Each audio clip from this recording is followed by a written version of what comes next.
Қайырлы күн, оқырмандарым. Бүгінгі видеода сіздерге киімдерді бүктеудің түрлі әдістерін көрсететін боламын. Негізі киімдерді бүктеудің тәсілдерін, үйдегі заттарды тиімді жолмен ретке келтірудің маманы Мари Кондо болып табылады. Мари Кондо жайлы естімеген болсаңыз, ол жапондық консультант, үйдегі тазарту, ұйымдастыру жөніндегі бірнеше кітаптың авторы. Видеоны соңына дейін тамашалап көріңіз, сізге пайдалы болатынына сенімдімін.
Мари Кондоның үйді ретке келтірудегі бірнеше қағидалары бар.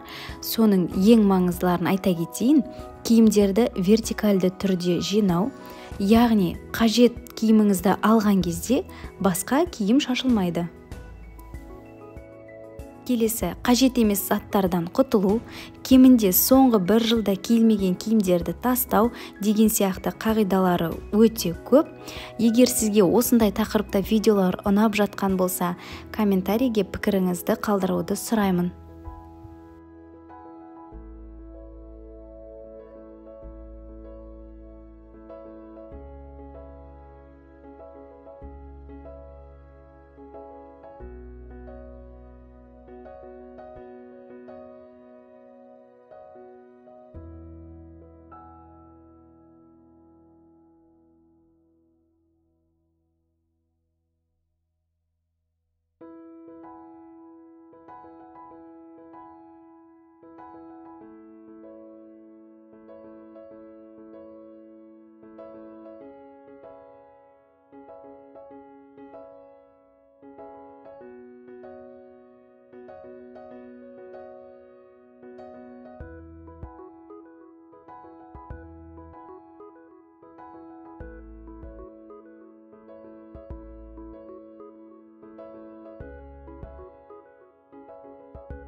Содан кейін бәріміз жақсы білеміз, тоқылған жұмсақ киімдерді ілгіштер келген кезде осылай иықтары созылып кетуі әбден мүмкін.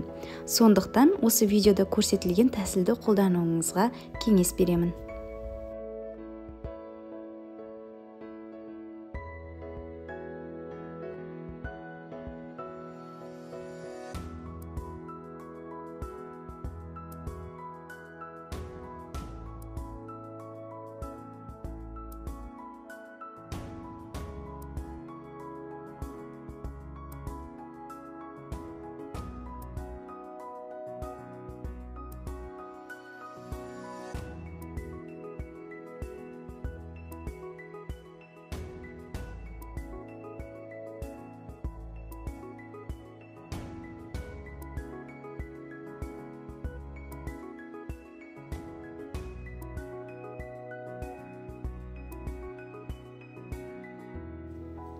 Мари Кондо өзінің кітабында үйдің тазалығы ішкі энергияға әсер етеді деп айта кеткен. Сондықтан менің бүгінгі видеом сізге пайдалы болған болса, каналыма тіркеліп, жақындарыңызбен бөлісіп қойыңыз.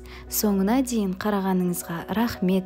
Келесі қызықты пайдалы видеоларды жіберіп алмау үшін қоңыраушаны басып қойыңыз.